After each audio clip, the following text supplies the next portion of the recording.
Такие.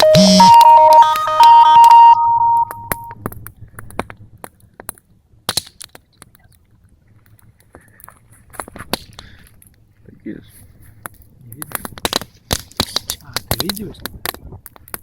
Хочу передать и привет.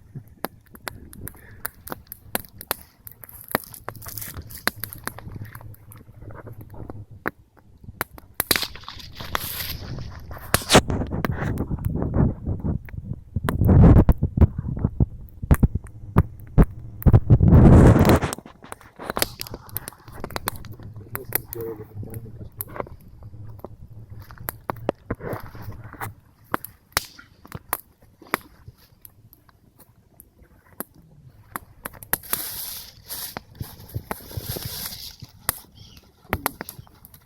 Катя.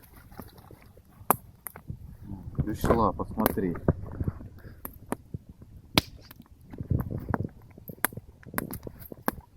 Цыпок пацан.